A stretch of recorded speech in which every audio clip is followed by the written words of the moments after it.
자, 친구들 잘 지냈어요? 자, 오늘은 10계명의 제2계명, 두 번째 계명에 대해서 생각해보는 시간입니다.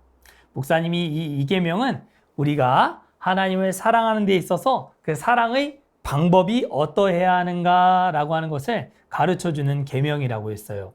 여러분들, 목사님이 질문 하나 할게요. 여러분들 두 눈을 한번 감아보세요. 여러분들, 하나님을 진짜 사랑하나요? 눈을 떠보세요. 여러분들 진짜 하나님을 사랑해요?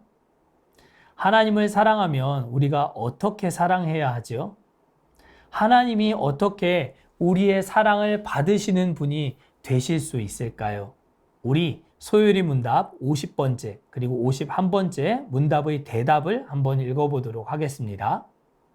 제2계명이 명하는 것은 하나님이 그분의 말씀에서 정하여 주신 그 모든 경건한 예배와 규례를 받아들이고 행하며 순전하고 온전하게 지키라는 것입니다. 제2계명이 금하는 것은 하나님께 예배를 드릴 때에 형상을 사용하거나 혹은 하나님의 말씀에서 정하여 주지 않은 다른 방법을 조금이라도 사용하는 것입니다. 하나님을 사랑하는 바른 방법, 그것은 하나님이 정해준 사랑의 방법, 예배의 방법, 정해준 예배의 규례를 온전히 받아들이고 그대로 실천하면서 이루어가는 것이에요. 하나님을 바르게 사랑한다라고 하는 말은 구체적으로 말하면 하나님을 바르게 예배한다라고 하는 말이라고 할 수 있어요. 그러면 여러분들의 예배 생활은 어떻습니까? 여러분들은 하나님이 정해준 방법대로 잘 예배하고 있습니까?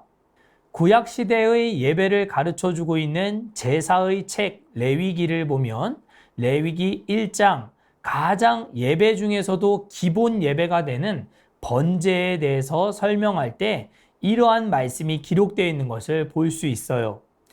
여호와 앞에 기쁘게 받으시도록 드릴지니라. 여호와 앞에서 우리가 예배를 드릴 때 그분이 기쁘게 받으시도록 예배를 드려야 한다. 그렇게 말씀하고 있다는 것이죠. 또 제사의 책 레위기를 보면 이 예배를 두고 여호와께 향기로운 냄새다라는 표현이 아주 자주 등장하고 있는 것을 볼 수 있어요. 예배는 하나님께 올려드리는 향기로운, 하나님이 맡으시기에 아주 좋은 그런 향기로운 냄새가 되어야 해요. 그러기 위해서는 우리의 예배의 방향을 잘 생각해야 한다는 것이죠. 예배는 하나님이 받으실 만한 것이 되어야 합니다. 내 마음대로, 내 멋대로 드리는 것이 아니에요.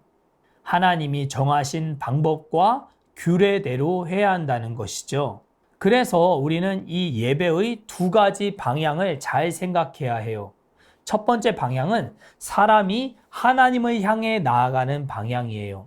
사랑의 방향이라 할 수 있죠. 예배를 통해서 우리가 하나님을 얼마만큼 사랑하는지 예배의 정한 규례와 방법들을 통해서 하나님께 우리의 마음을 표현하고 쏟아내야 해요. 두 번째 중요한 예배의 방향이 있어요. 그것은 하나님이 우리를 향해 사랑의 마음을 주시는 것이죠. 만남이기 때문에 하나님이 우리를 얼마나 사랑하는지 예배를 통해서 우리는 확인하게 된다는 거예요. 그래서 확인할 수 있는 절차가 종들을 통해서 주시는 하나님의 말씀, 설교를 통해서 우리는 하나님의 마음을 알 수 있어요. 더불어서 이 예배에서 빠지지 말아야 할 아주 중요한 요소가 있어요. 그것을 성례라고 하는데 성례 중에서도 이 주의 만찬, 성만찬은 매우 중요한 요소예요. 사실 이 주의 만찬은 우리가 매주일 예배를 드릴 때마다 해야 하는 의식이에요. 그러나 우리가 형편상 매주 하지 못하는 어려운 부분이 있지요. 그럼에도 불구하고 우리는 매주일 하나님이 원하시는 방법인 이 주의 만찬을 행한다는 마음으로 예배에 참여해야 해요. 물론 매주 할 수 있으면 더 좋겠지만 매주 하기가 어려운 상황이라고 한다면 우리는 예수님의 고난, 예수님의 죽으심에 동참하는 마음으로 예수님이 우리를 위해 찢기신 살, 그것을 의미하는 떡을 먹고 또 예수님이 우리를 위해 흘리신 피, 이 포도주를 마심으로 말미암아 주님의 십자가 고난에 동참하는 것이죠.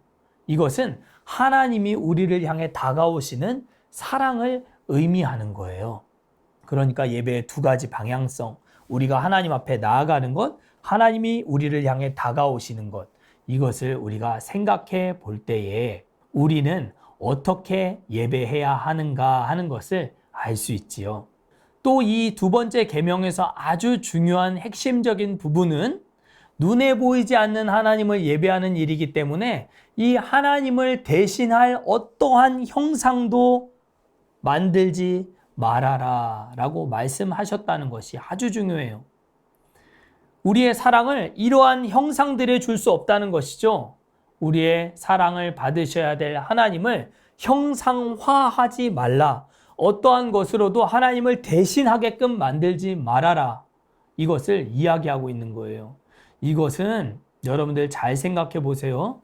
하나님을 여러분들 머릿속에 만들어낸 하나님으로 생각하지도 말라는 의미이기도 해요. 이것이 무슨 의미인지 여러분들이 딱 다가오지 않겠지만 하나님을 내 성공을 위한 도구로 머리로 만들어 놓고 그 하나님을 섬기지 말라는 거예요. 하나님은 여러분들의 머릿속에 갇혀 계시는 하나님이실 수 없어요. 여러분들의 생각으로 만들어낸 하나님을 예배하지 말라는 거예요. 보이는 형상도 문제지만 보이지 않는 형상도 문제가 될 수 있다는 것 여러분들이 기억하고 하나님이 가장 미워하시는 죄, 그것은 우상숭배다라고 하는 것을 꼭 기억하고요. 우상숭배의 잘못된 예배 하지 않도록 오직 하나님이 정하신 방법으로 두 가지 방향을 기억하고 우리가 하나님을 바르게 예배하는 예배자들이 다 될 수 있기를 바랍니다. 자, 오늘 요리는 여기까지. 자, 우리 내일 이 시간에 다시 만날게요. 안녕.